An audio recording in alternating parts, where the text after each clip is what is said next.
This morning we had really good talks, I think, both from the state and the regional level on some of the things that are occurring, as well as newer technologies. And so now the purpose of this panel, which is going to be some great presentations and interesting topic, is going to look at this, the state's water supply situation from the city or the retail level. So we did, in the city of Ventura, we did all of the drought programming. I think that most of you have done water shortage rates, rebate programs. And so what I'm going to focus on today, because I have only 5 to 10 minutes, is really what we're looking to as a new water source, as well as our water neutral development policy that we passed this summer.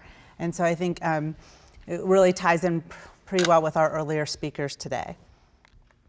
So this is Ventura, and I know that many people just pass us on the freeway on 101, but we're right in between Malibu and Santa Barbara.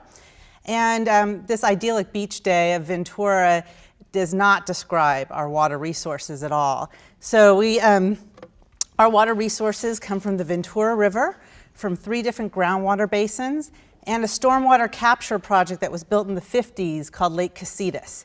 And so this is where we currently get all of our water resources. The Ventura River, goes back to the time of the mission. So we really are a historical city and really have a long history with those water resources. Also, just a little bit more background. Ventura is headquarters of Patagonia, and it started off as an oil town, and we've talked about that industry as well. So this is my favorite cartoon. I think it really, for me, describes everything about water.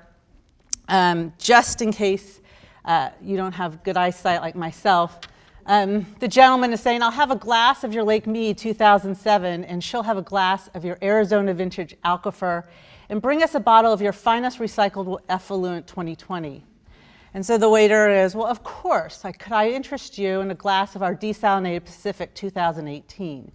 And the key on this is it's water 2025. Which is when we, by consent decree, actually have to be out of the Santa Clara River estuary, and that also provides us an ability to have a new water resource. This is also really indicative of all of our potential water resources in Ventura, being a coastal community. And the real point of this is if it's the value of water, that any new water for us is 2 to 3 times more expensive. And that groundwater is vintage for us. The groundwater basins in Ventura County, many of them have been overdrafted, and some have really poor water quality. So we have to think of ways of blending them and making them sustainable. So in July of 2015, we launched our Ventura Water Pure demonstration pilot project. It ran for 6 months. It's only a 20 gallon per minute system, but it was really important to us, and I'll go over a number of reasons why. But we started this project as our second potable reuse study. And I'm going to refer to potable reuse as potable reuse. I think it's really important, especially of those of us in the water industry. We have damaged the use of potable reuse as a drinking supply because we have to differentiate it between indirect and direct. And we've also damaged it by having purple pipe that has big signs on it that say don't drink. So we really need to start talking about reuse as a viable water reuse for us as we move forward. And so I think, so this started, and it's our second one. Our first one, we talked about engineered buffer.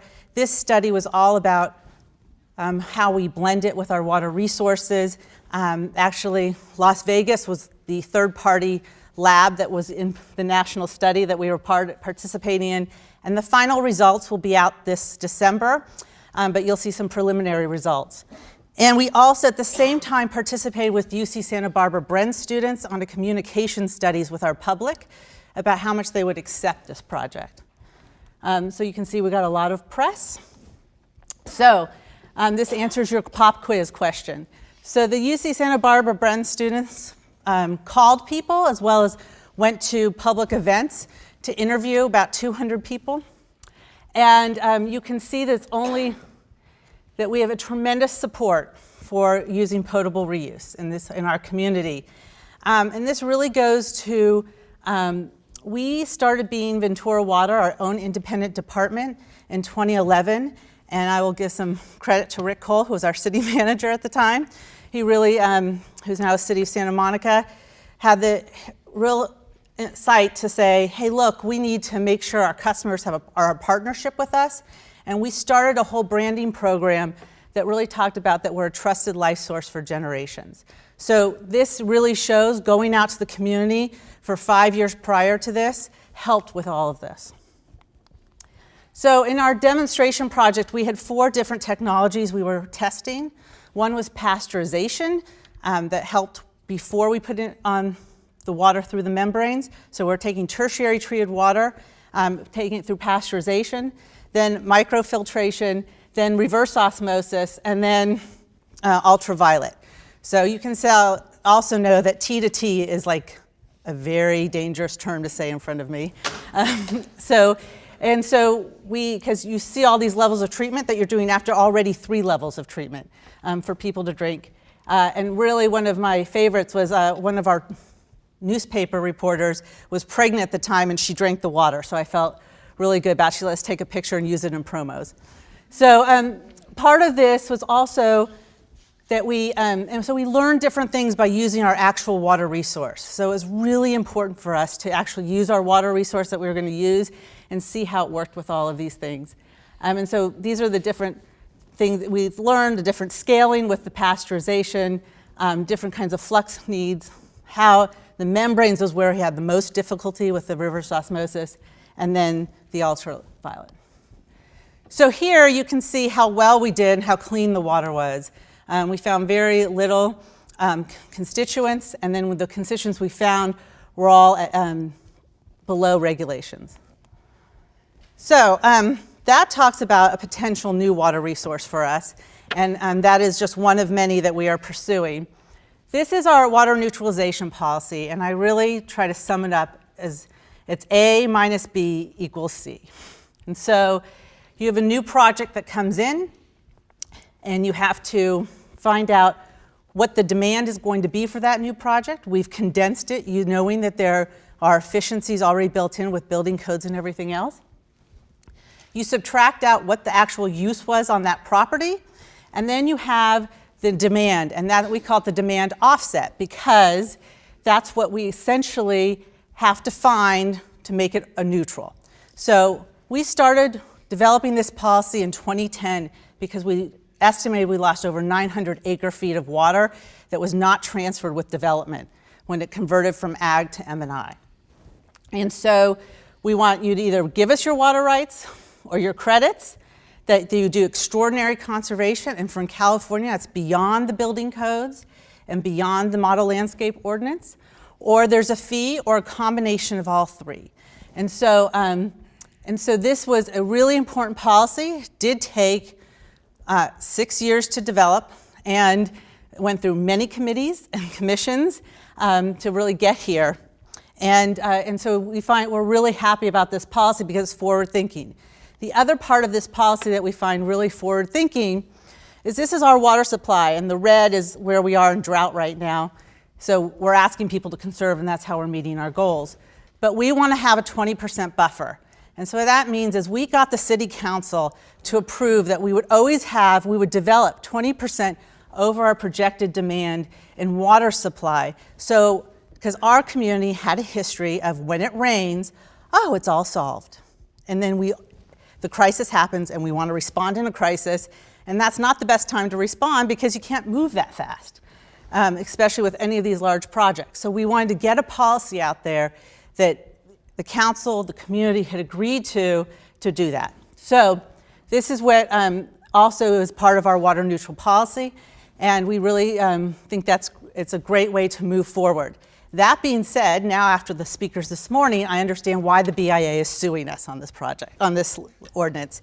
And so, but I think when you hear Pat speak and David speak, this really takes leadership, and there are going to be threats, and it's a change of how we move forward. But this is a way for us to make sure that there's water long into the future. Oh, good. Mine comes up. How many of you have a bucket list in life? Well, I want you to know that I achieved one of my bucket list items today. I actually am on stage today with Pat Mulroy.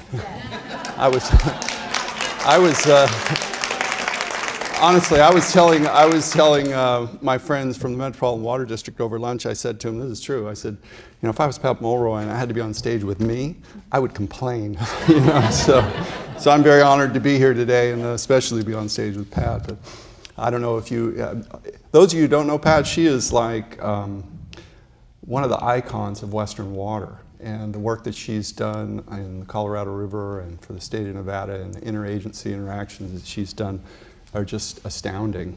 It's really amazing, and I'm very honored to be here today. I am the Director of Water Resources for LA Water and Power, and I just wanted to go through very quickly who is Water and Power and tell you a little about who we are and where we're going. So we have a 469 square mile service territory, and we provide water for about 4 million people who are resident in the city of LA. That equates to about 482,000 acre feet of water every year that we serve to our customers. If you don't know what an acre foot of water is, if you look at a football field and you include the end zones and you inundate it with a foot of water, that's an acre foot. So 482,000 acre feet is a column of water that covers a football field 482,000 feet up into the sky. And if you consider an airliner flies at about 30 to 40,000 acre feet, it's well over 10 times that high. And that's how much water we deliver our customers in LA every year. And where do we get that water? Well, we get it from, I call it 3 straws in a bathtub in Southern California. You got a straw out to the Colorado, straw out to the San Joaquin and Sacramento rivers, and a straw out to the Owens Valley. And for those of you who don't know, the answer is no. The city of Los Angeles doesn't refer to the Owens Valley water as local water. Now, they may have done that when I first started back in the early 80s, but they don't do it anymore. So we do have a lot of challenges in the state of California. Here are a few of them. On our aqueduct system, essentially our supplies have been cut in half over the last 30 years or so. About half the LA aqueduct has been repurposed for environmental restoration in the Owens Valley, dust mitigation on Owens Dry Lake. Colorado River system, that's come under a lot of pressure. Those of you who don't know, in 2018, there's about a 50% chance of the first time in history being a shortage on the Colorado. And for the 3 following years after 2018, there's about a 60% chance of shortage on the Colorado. So what I tell people is it's not if we're going to go into shortage on the Colorado, it's only a matter of when. Then, of course, on the State Water Project, you've got really big problems, ecosystem problems in the Delta with some of the salmon and the smelt that have reduced exports from that area. And then we have local problems as well. San Fernando Valley has been long contaminated, that groundwater basin. We're trying to come up with a solution to deal with the contamination in that basin. So there are challenges everywhere you look for water. Now, here's a historical picture of where we've gotten our water, and you see all the way over in the far left, that's when I first started with the department. You can see that most of our water came from the LA Aqueduct.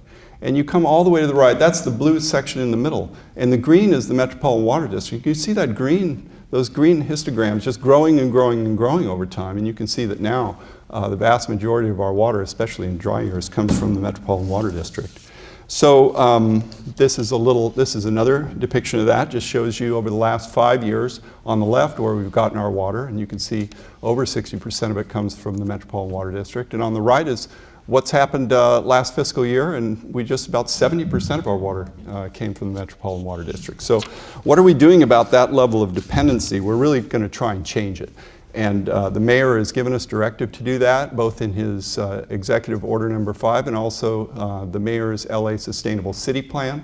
Both require us to reduce purchases of imported water by 50% by 2025, and then to source locally about half our water by 2035. Huge challenges for the city of LA. Of course, you all are familiar with the governor's directive, statewide directive to reduce 25% statewide. We were able to do that. Currently, we're under a stress test scenario with the state board. We were able to pass that stress test in the city of LA, and so we're currently not under any state mandated reductions, but we're still trying to reach the reductions that you see here that the mayor has required. Here's how we're doing. If you look back, not too long ago, every man, woman, and child in the city of LA was using almost 200 gallons per person per day. Now we're using about half that much, about 104. So we've done a lot of work in a pretty short period of time. Most of this progress is due to our advances in our water conservation program. We spend quite a bit on conservation every year, about $30 million a year on water conservation in the city of LA. And I'll talk more about some of the programs that we have and how we spend that money later. But this is where we want to go. We want to develop a lot more local water, and it's kind of a three-legged stool: recycle water, stormwater capture, and conservation. And what this is showing is that two of the three legs of that stool are really dependent upon having healthy groundwater basins. I know that we're not the only place in the state that has impaired groundwater, but with impaired groundwater, it doesn't make a lot of sense to recharge an impaired groundwater basin with advanced treated recycled water or with stormwater if you can't pump the basin. So if you're going to accomplish those local water supply goals, you've got to remediate those basins, and we've got plans to do that. Pretty expensive plans, by the way. It's about a $600 million fix in the San Fernando Valley to solve that problem. We have a one water approach in LA. You know, we've been criticized in the past where, you know, all the different departments in the city are kind of operating in silos. We've really made efforts to try to break those down through the city's One Water LA 2040 plan. We reach out a lot more to the public, individual stakeholders. We work with NGOs now. We have a MOU with Tree People and also with the Counselor for Watershed Health. We're working closely with UCLA and USC and others to try to integrate them into our planning processes. Essentially, we work with the IRWINT process, Integrated Regional Water Management, and that's a countywide process that draws everybody who's got a stake in the watersheds into a dialogue about how statewide money is going to be spent in those watersheds. And then, of course, the Metropolitan Water District's a long-standing collaborative process. So this is the last slide. This is where we'd like to go in the future. On the left is what you saw before. That's where we are today. In the middle is where we'd like to be in an average year by 2040. But what I like to show people is, you know, essentially you've got a lot more color in that pie chart, which means a much more diverse water portfolio. But then you've got a dry year on the right, and you can see that even if we're successful in reaching all our local water supply goals, when a dry year happens, we're going to still need a really significant portion of the city's water to come from imported purchased water from the Metropolitan Water District. So the Metropolitan Water District has always been the city's backup water supply. It's like our insurance policy for dry years and drought, and it's going to remain that way in the future. And here is the California native friendly plant palette that we're trying to incentivize our customers to go to. And as you saw at lunch today, you can have a very beautiful yard with California native plants, and that's where we'd like to get away from a lawn culture and get people to go this way, and we're trying to do that. So thank you very much. First, I want to say thank you for those kind words. That was, I was feeling myself getting red. Well, I come not from California. I come from a very different place that maybe resembles Death Valley more than it resembles anything else that you've been talking about today. My former customers would have loved to have had a California native plant palette to be able to put in the rock desert of the Mojave. Las Vegas is the driest city in the United States. It gets perhaps 2 inches to 4 inches of rain a year. That usually falls in a 1 or 2 day period, and then the rainy season is over, and we're done for the year. We take 90% of our water from the Colorado River. Lake Mead is our forebay, and 10% comes from local groundwater sources. That is the extent of the local freshwater supply. We reuse 93% of our wastewater. If it hits a sewer system, it gets reused, either indirectly or directly. We have, since 2002, when we woke up one morning and on a warm spring morning and got the news that the runoff in the Colorado River Basin was going to be 25% of normal, we embarked on an incredibly aggressive conservation plan that was coupled with regulations and permanent changes. This is not a plan that will ever, ever, ever disappear. It is there in perpetuity. The net result of the plan, which involved heavily paying our customers to take their grass out, restricting new construction with no lawns in the front, only 50% of the landscapable area of the backyard. We promote artificial turf, because our customers' view of desert landscaping was a cactus, rock, and a dead cow skull. That was their view, and we needed to move them. Having built an 8-acre desert botanical garden, we've been very successful in teaching them that there are some native plants in the Mojave that are very beautiful, and others that we can bring in from other deserts that are equally water efficient. We had an but the net result of the conservation was we added 500,000 people and cut our water use by 40%. And that in a very short period of time.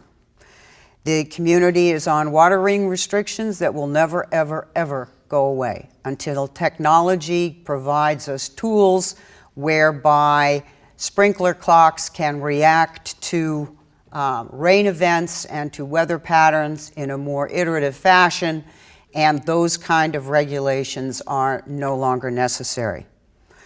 Our system is very robust. We have invested heavily because, as you can well imagine, if you're asking your customers to cut back on the amount of water that they're using, you stand there somewhat red-faced if your system leaks like a sieve. So our leakage rate hovers right around 5%. Some of that is probably inline meter problems, but it is one of the most leak-proof systems in the United States, and the community is very proud of it, having invested heavily into that. We have never looked at stormwater. I've laughingly told my customers years ago, I'd go to Walmart, I'd buy them every one of them a thimble. They could put it out when it rained, and there's our stormwater capture program, and we're done. Not a very smart investment of our financial resources. We had an excruciatingly overdrafted groundwater basin. You can go into the district's old early 1900s well field, and you will see the top of the wellhead sitting about 40 feet above your head. The subsidence in the valley was dramatic because of the overdraft. The community had avoided building expensive facilities to the Colorado River for generations, and the net result was a dramatically overdrafted groundwater basin. Starting in the mid-1980s, we began an aggressive recharge program of potable water. We took our excess potable water in the winter months when the community uses 3 times less and injected it into the groundwater basin. So we have somewhere around 350,000 acre-feet now stored in our groundwater basin. Subsidence has stopped, and the basin is completely stable. During the time when I was general manager of the water district, I had the great fortune of also being general manager of the Southern Nevada Water Authority, which is Met's partner. So I had a very different perspective on what I viewed as local supplies and what it was going to take to create true resiliency for a community as vulnerable as Southern Nevada. When we created the Southern Nevada Water Authority, we did one thing that was really, really smart. First of all, we threw away our priority water rights. We pooled our water resources, both our wastewater. If it gets treated and it is reused, it doesn't matter where it came from. So we pooled our wastewater resources, we pooled our water resources, we got rid of priorities, and we agreed that every single year we would adopt a 50-year resource plan. Every single year we look at what are the economic changes, the demographic changes, the hydrologic changes. What is it that's impacting this community's water resilience? And that has allowed us to tweak our system and make course corrections as we move forward. But as important as all those things were, there is one thing that is far more important. Because as you become more self-contained and as you become more internally resilient, you also become that much more vulnerable. The only way to buffet against that vulnerability is through strategic partnerships. That kind of thinking on a larger basis, and for us, those strategic partners are Metropolitan, they are the Central Arizona Project, they are the country of Mexico, where so much movement of water is going around that it is helping everyone be that much more resilient. Metropolitan would have been in severe trouble last year had they not banked water in Lake Mead. Had Southern Nevada not said to it, our conserved water you can use this year, there would have been a very different reality here in Southern California because nothing was coming from the Bay Delta. So during a year when Lake Mead was going to drop like a rock anyway, Met had to take all the water they had banked in Lake Mead in order to keep Southern California in a water supply. Not one person on the Colorado River screamed. Nevada didn't say anything, Arizona didn't say anything, and we were the ones that were going to feel the consequences of that. We knew that that strategic partnership was one day going to have to benefit us. That kind of larger regional thinking, whether it's with your neighbor cities or state to state, is the only way the West is going to make it through a protracted, bloody drought period. There is an effort right now on the river that we all conserve and leave that water in Lake Mead with no one's name on it. Why? Southern Nevada invested $1 billion to put a third intake in Lake Mead where we can go below dead pool. However, at elevation 900, nothing comes downstream anymore. There will be no water coming from the Colorado River to the Metropolitan Water District because there will be none getting to Lake Havasu. There will be no water going to the Imperial Valley because it never can leave Lake Mead. It is physiologically impossible. It is in everybody's best interest because the Central Arizona Project is dry, Southern California is dry. The only one who sits above Hoover is Nevada. So these efforts that are going on right now, where we recognize we have a common future that doesn't allow for finger pointing, doesn't allow for blaming, doesn't allow for us to revisit 100 years of history. It's history. It's over. We need to get past it. That kind of regional thinking is going to become all important. What California is doing in all the efforts, and you need to advertise this up and down the basin and across this country because people don't know how much you really are doing, is you're becoming legitimate participants in a larger conversation. The rest of the basin thinks you're the world's biggest water wasters. And that's simply not true. So the more you can continue this conversation and take your seat, but think there is a next chapter that has to be written. And that's the chapter of overcoming old hostilities, overcoming old cultural barriers, overcoming all those things that have become culturally ingrained in each one of the communities in the West, and realizing that there is a common future. Whether that's a common future within the state of California on the Bay Delta, or whether that is a common future as part of a larger partnership on the Colorado River. That will really be what will make all of us that much more resilient.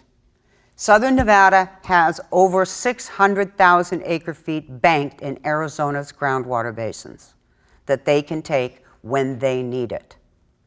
We have a virtual bank with Metropolitan, where we gave Metropolitan our conserved water, our acquired ag water from our partners slightly to the north of us on Lake Mead, from the Muddy and the Virgin River. And our virtual bank allowed California to use it when they most desperately needed it, and we can take it back when times get difficult for us. That common pooling, Think about how many more groundwater basins you can recharge. Think about how much more reservoir storage you can create when you stop thinking of competitors and enemies and past foes, but think of your neighbors, be they within the state or outside the state, as that which may save your community somewhere in the future. Thank you.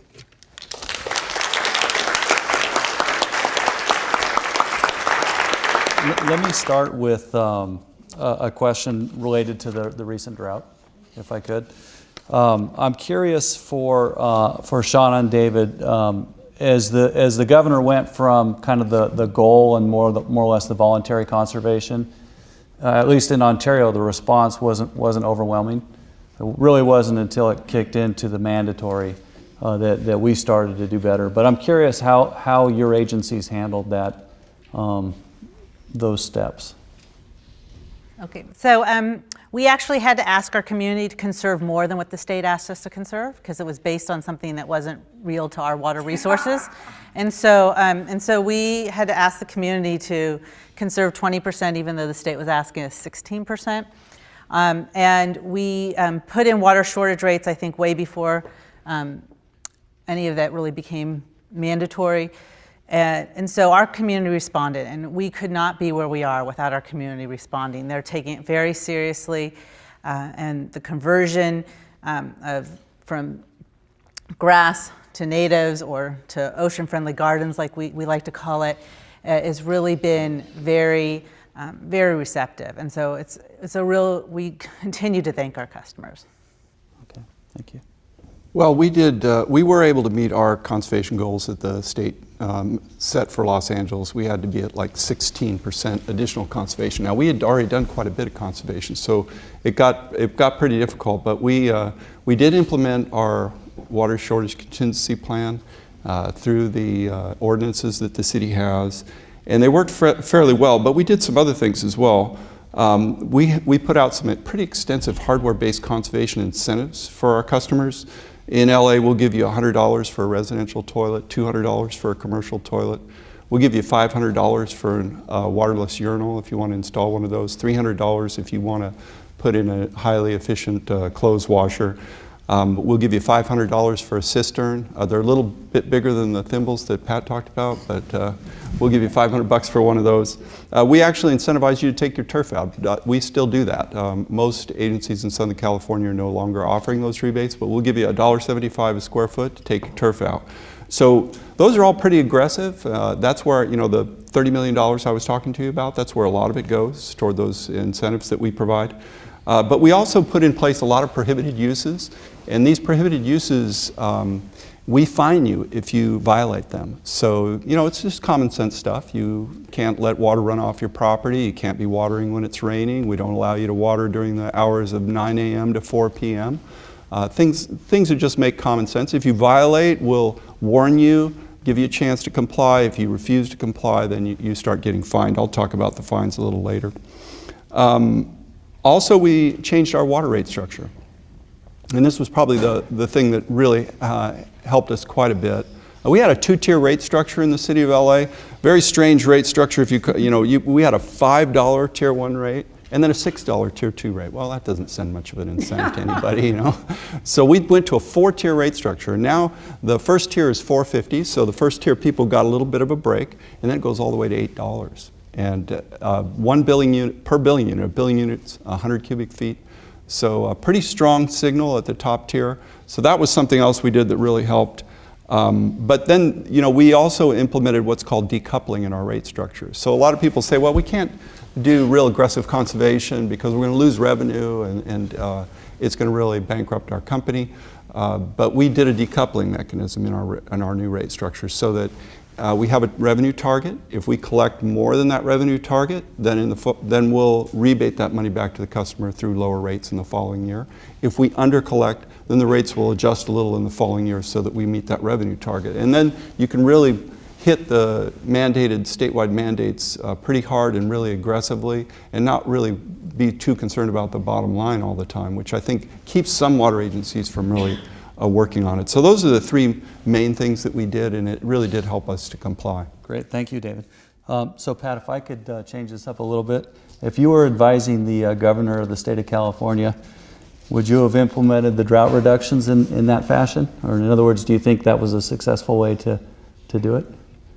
Well, I think he did it in the only way he could at the moment. You know, he was put in a position where he had to move pretty quickly. Those reductions had to happen pretty quickly.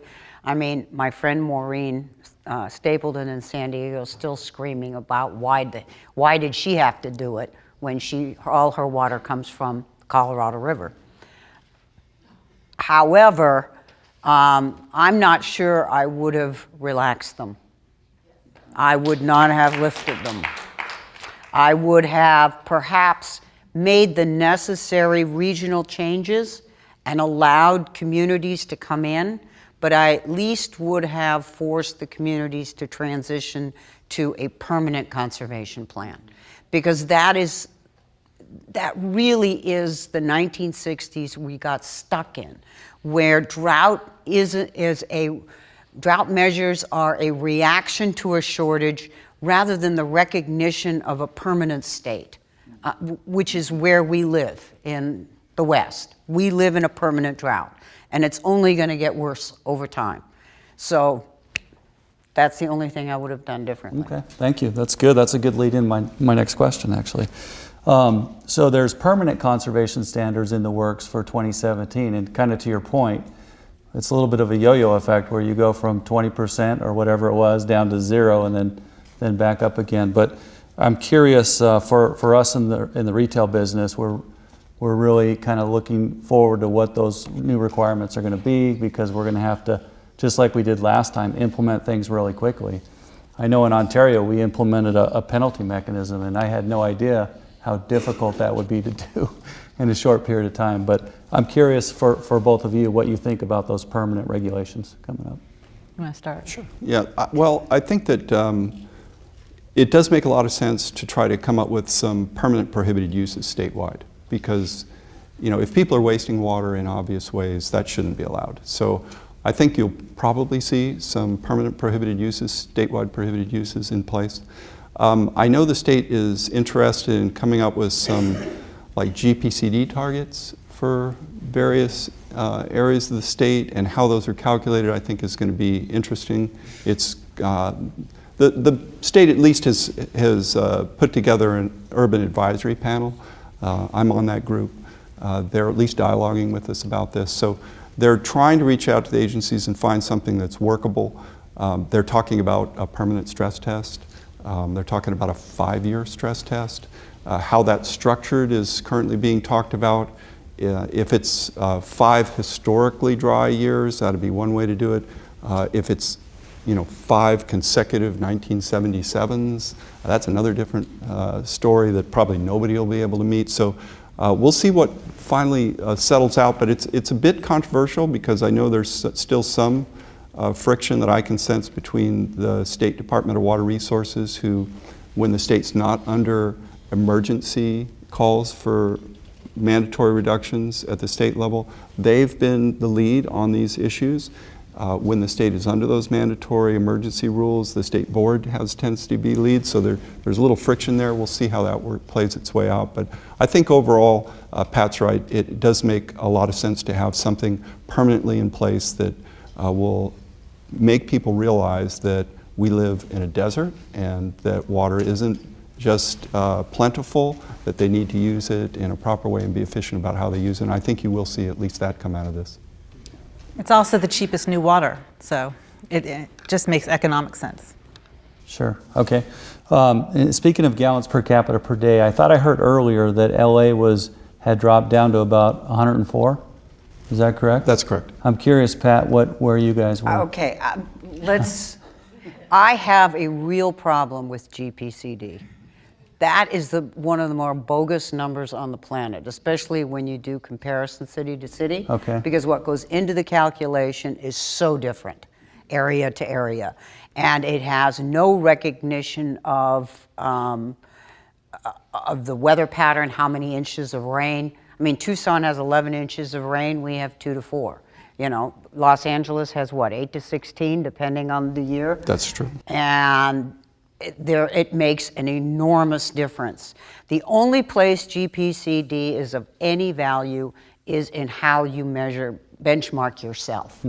Don't try to use it as a comparison tool with others. Okay. So for us, we were at 380 gallons per person per day on a delivery basis. And I've been a big advocate that we need to rethink that and make it a net footprint number. In other words, that which gets reused gets taken out of the equation because you haven't consumptively used that resource. From a consumptive use point, we're down at 90. From an actual use number, we're probably sitting around 150. Okay, okay. Yeah, you mentioned that you were using roughly 93% of all treated wastewater. Did that happen? How long did it take that to happen? And can you kind of describe that? Well, the bulk of it was bubbling up in various communities. Henderson was starting to use it for all their parks. Then ordinances started appearing that golf courses had to use reclaimed water. But where we get the biggest bang for our buck and where it benefits the entire region, and this is why the notion of us having a decentralized system makes my hair fall out, because we pool all that wastewater in various large wastewater treatment facilities that then discharge into Lake Mead. All we had to do is sign a contract with the federal government. Every gallon we put into Lake Mead that we take out again doesn't count. Okay. We can use over and above our allocation. So it's a closed loop. The water goes in, the water comes back out. But the beauty is, it may have been Henderson reuse or Henderson wastewater that created that acre foot of reuse water that we've got sitting in our forebay, but Las Vegas could use it. Okay. It So doesn't matter where it's created. very cost effective, seems Yeah. like. Yeah, so let's see, one other question a little bit related to water resources and the drought, and I'll start down at the other end again. Can you shared about the recycled water direct reuse. Can you share maybe some other things that Ventura is looking at doing, you know, with the concept of the forever drought that we talked about earlier?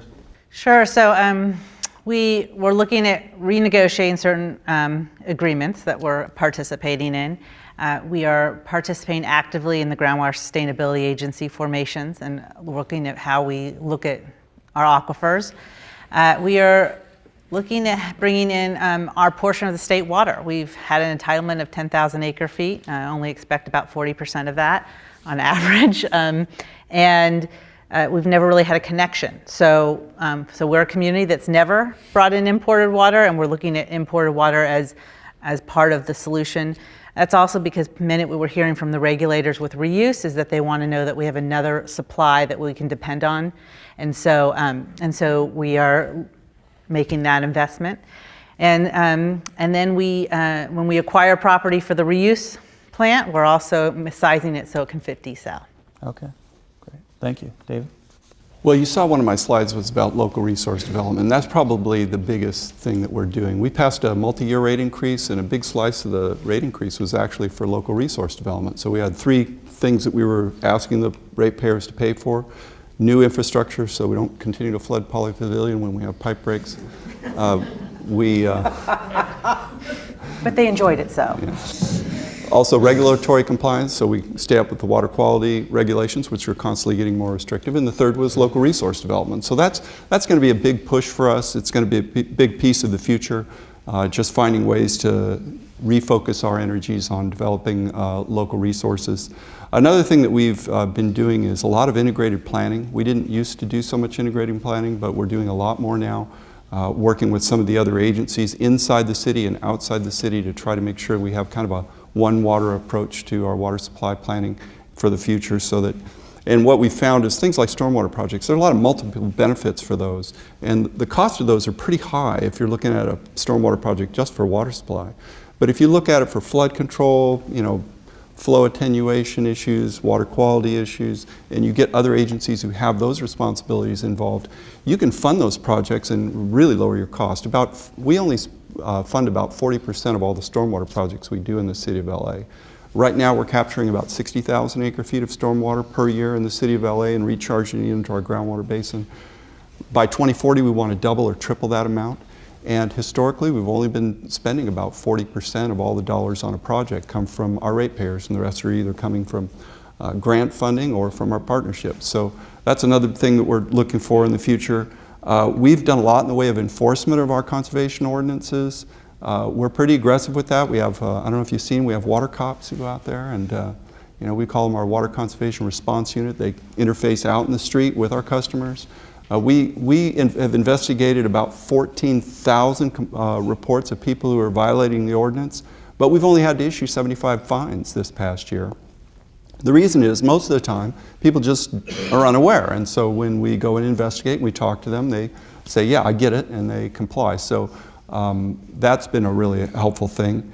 And then I mentioned my budget. Since 1990, I've spent $350 million on rebates. Now, what has that bought me?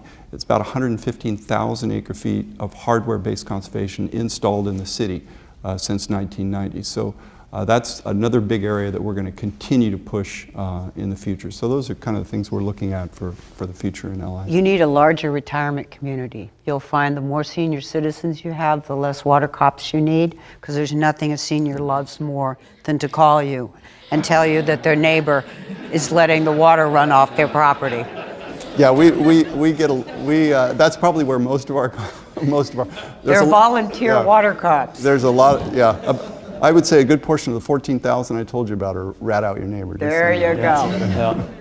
You just need the new technology, the mobile apps, right? Make it easy to report. So I would like to talk a little bit about technology.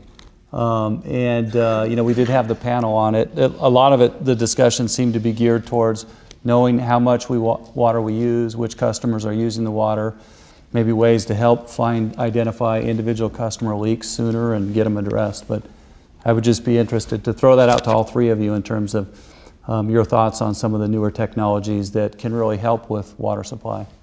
Well, I think automated meter infrastructure is the next real wave of conservation, because that's most of our customers get a delayed bill of showing their water use 60 days, 30 days in arrears after they've used their water. This, you can see your water use on a daily basis, and it really has people engaged. They can set it up so that they can know if their water's running continuously and they get a notified leak on their own.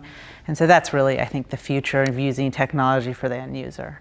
And then we use, I think, all of those kinds of technologies already internally in our system to make sure it's efficient. Mm-hmm. Okay. Do you want to add anything to that, David? Sure. I agree. The AMI technology is going to really help. We're piloting that in the city of LA with our largest users. So we're trying to get our largest users on the smart meters just to help them come into compliance. We also have a pilot study that we're doing that we're going to take across our total service territory.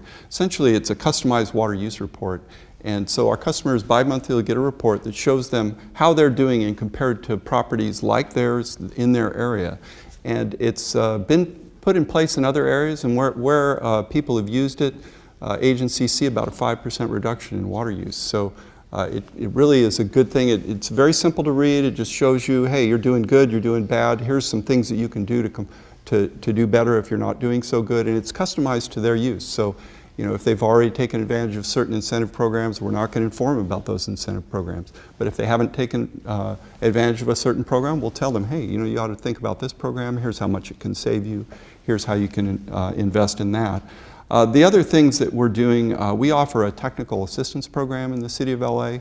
And this is a water conservation program that is custom designed for your business. So let's say you have a business that has a particular water use that we don't offer. I mean, it's not like you can go to Home Depot and buy a low flush toilet, but you have a way of using water in there that you think you can improve, but it's going to cost you money.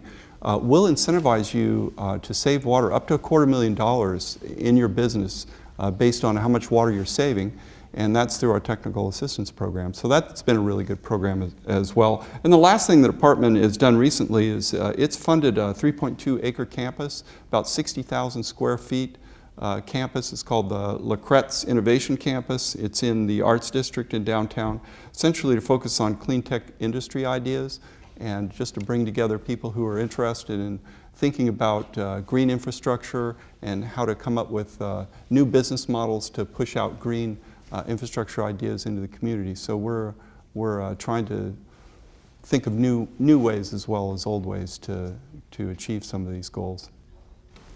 Okay, thank you. Pat? We've invested heavily in technology, and we have a very active partnership with the university and with an organization named Isle Utilities out of Great Britain, and we have a memorandum of understanding with Mekarot where we're doing a lot of joint technology development.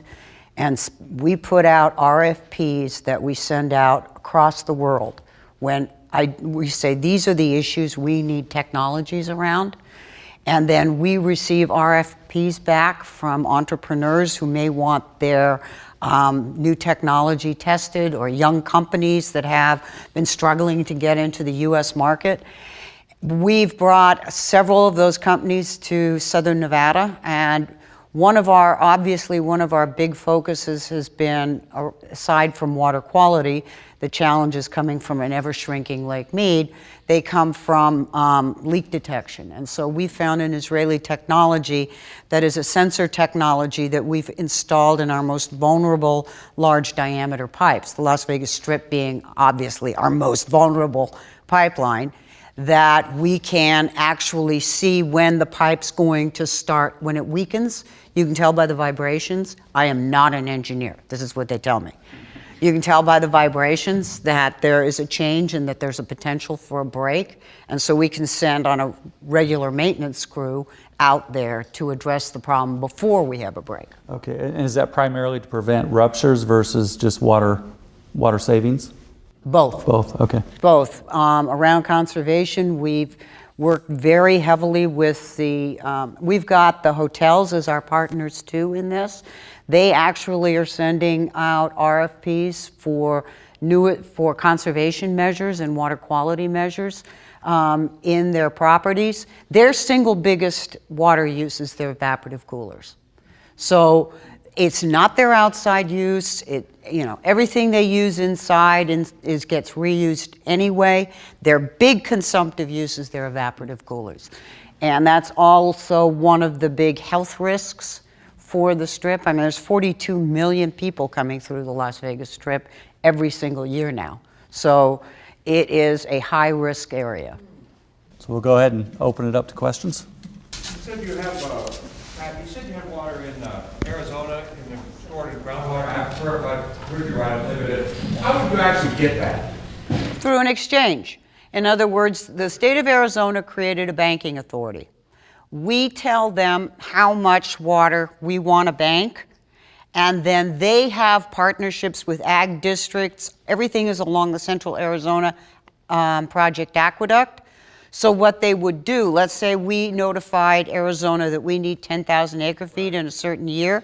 They would pump 10,000 acre feet from one or more of the basins where they've physically recharged the water, put it in the Arizona Aqueduct, and we would take their allocation out of Lake Mead. Did you raise water rates, and how did you do that, and are they tiered?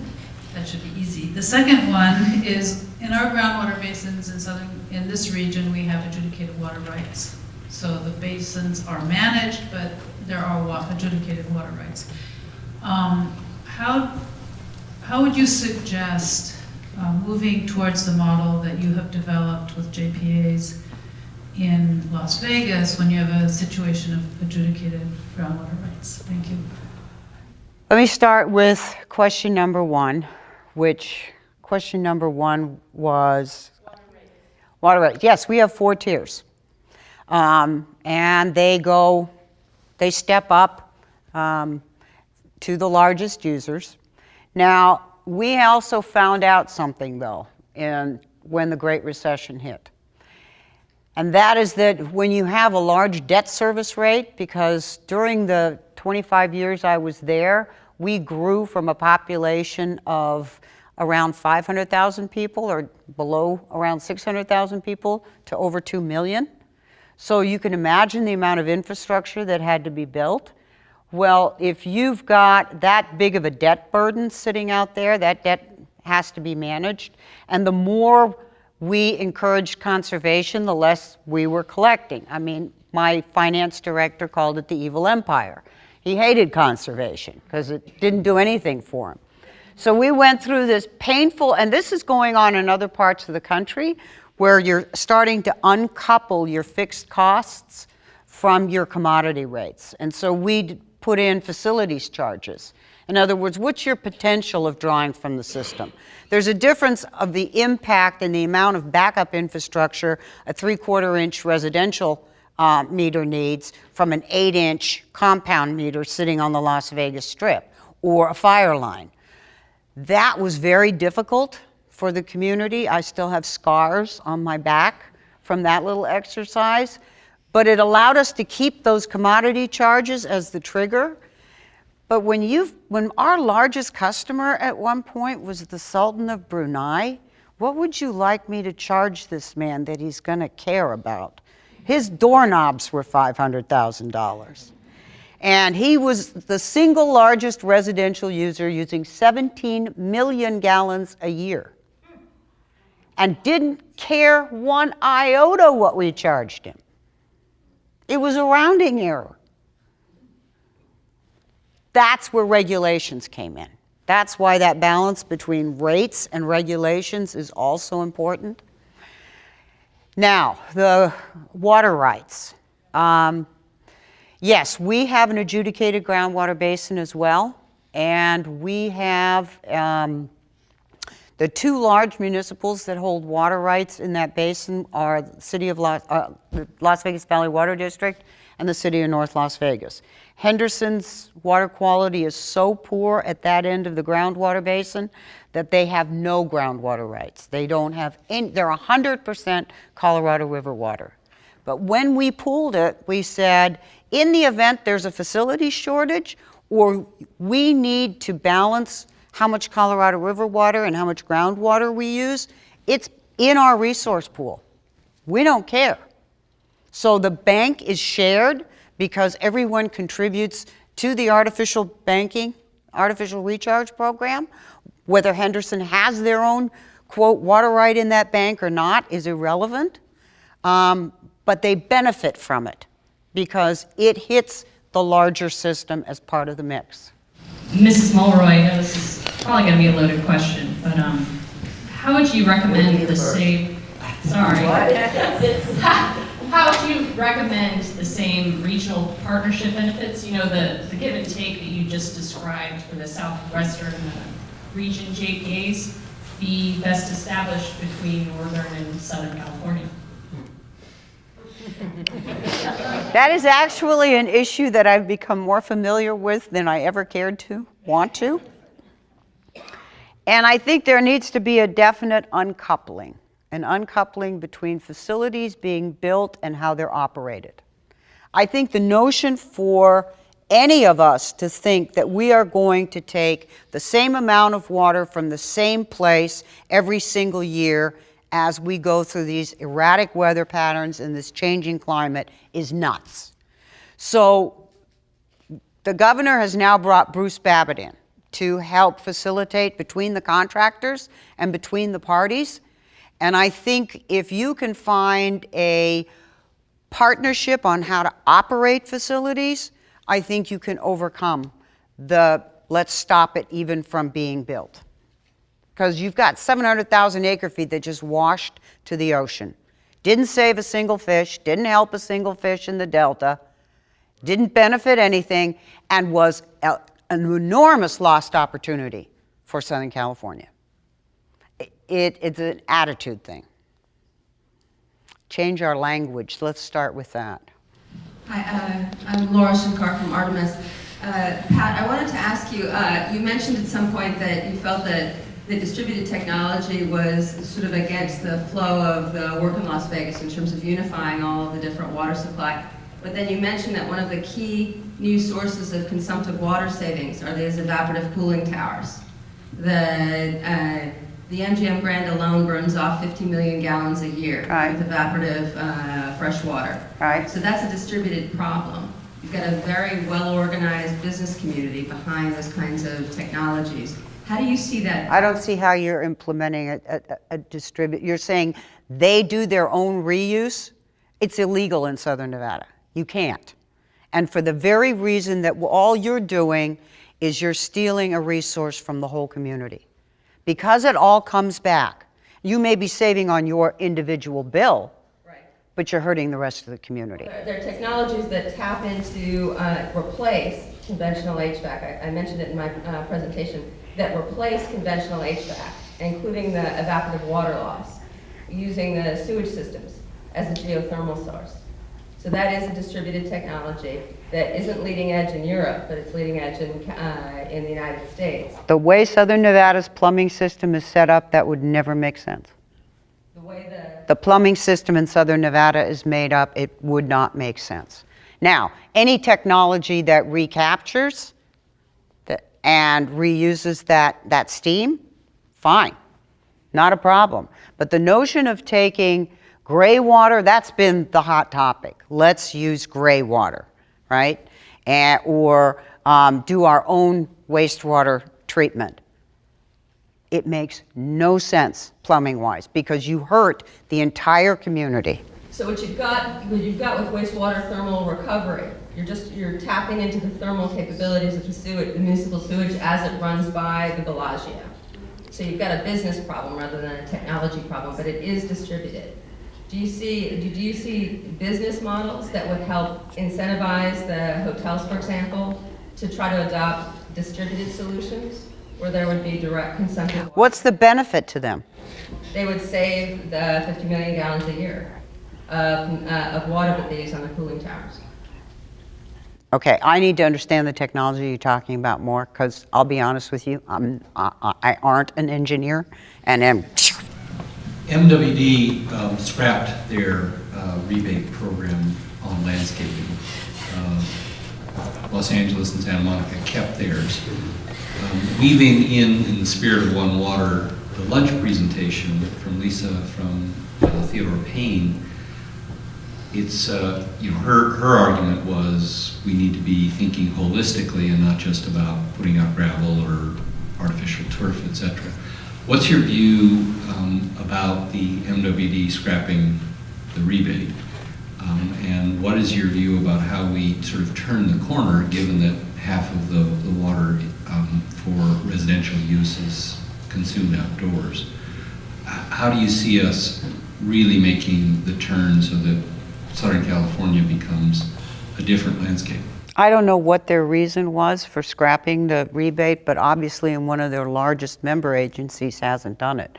So it may not have been a quote scrapping, but simply someone else is going to assume that responsibility. They did scrap it, and we scrapped with them. Yeah, in their defense, Metropolitan spent an enormous amount of money on turf rebates for a short period of time. And then after that period of time, their board decided to spend $100 million on conservation over a 2-year period and focus that money on hardware-based conservation devices. So if you want to do something outdoors, there are incentives for weather-based irrigation controllers, for low-volume sprinkler heads, things like that. But they did eliminate their turf rebate program. But that didn't mean that they are completely turning their back on outdoor landscaping. They do have incentives for other things. Tax issue? Well, that's a huge issue. That's a federal issue. It's an ongoing issue. Part of why they scrapped it is because of the backlash as a result of the people were getting a tax bill from the IRS. Actually, that didn't have anything to do with why they scrapped it, but that is a real issue. And Because there's still water buffaloes on the MWD board. no, I don't. Well, I dispute that. I don't think that's really true. I mean, you've got a certain amount of money that the member agencies are willing to spend on conservation. I think a $100 million budget over a 24-month period is a fair budget for conservation. Just a few years ago, the Metropolitan Water District was only spending $20 million a year on conservation. So you've got to give them credit for what they've done. They increased that budget significantly, but I will give you credit there on pointing out the tax problem. That's a real big issue for, especially out west, where we're incentivizing people to do water conservation, and those rebates and incentives are subject to federal taxation at a person's marginal rate. Now, on the power side, that doesn't exist. So the power industry smartly got all the incentives they offer away from that. Unfortunately, it still exists on the water side. We've tried repeatedly to get that straightened out at the federal level. We've worked collectively with other western states to try to get that straightened out, and we just haven't got traction yet. But it is the right thing to do. We've been told by people at the federal level that they know it's the right thing to do. They're just looking for the right opportunity to do it, and hopefully that opportunity will come at some point. My question really was, how do we, those of us who haven't stretched or downsized or whatever you feel you want to do, how do we get the change fundamentally in how Southern Californians look at their landscape in the spirit of what we're doing? Well, I think it's going to happen on an agency-by-agency basis. I think that the Metropolitan Water District does have an outreach program where they do talk about native plants and California-friendly plants. But I think when you get right down to it, people really, if you're going to get people to convert their landscape, outdoor landscape, there's going to need to be an incentive, in my opinion. I don't think people are just going to re-landscape their homes. A lot of people it's very expensive to do, and even $1.75 that we offer, it's still not, it's not that much money to get somebody to do it. But I think you're going to have to get individual water agencies to provide the subsidies to encourage people to convert those lawns over to California-friendly or native plants. And one issue I'd like to say, I agree that native plants is the way to go. The problem is that you go to some of the big box stores right now and they just don't have them. So let's say you just limit the incentives to native plants. Well, right now your customer is going to go to the store and he's going to have a very difficult time even finding these native plants. So it's going to take time. I think that's the right direction to go, but right now we're incentivizing California-friendly and native plants in the city of LA, and as time goes by and native plants become more available, we can have that dialogue. But smaller cities, I think we have an advantage because we have smaller nurseries that work with us. They're part of our Saturday classes. They're providing those plants, and so it's easy for those incentives to work through. And I know in Ventura, even our rain balers are actually distributed at an irrigation provider. So it's really out in the community. So I think that's many times all these hundreds of millions of dollars you hear from larger cities, you go, oh, we could never spend that much money, right? But the advantage we have is we have nurseries that aren't big box that we can work with a little bit more directly. I think one advantage we had is the community sits so close to Lake Mead and watch that bathtub ring get bigger and bigger and bigger and bigger. And for many Southern Californians, there's a disconnect between where their water comes from and what's going on in these multiple watersheds. So that level of incentive isn't there. And it was an enormous tool we had in our quiver, was the ability to the weather reports started reporting what the elevations were in Lake Mead. Okay, I think we're out of time. Thank you, all three of you. That was great.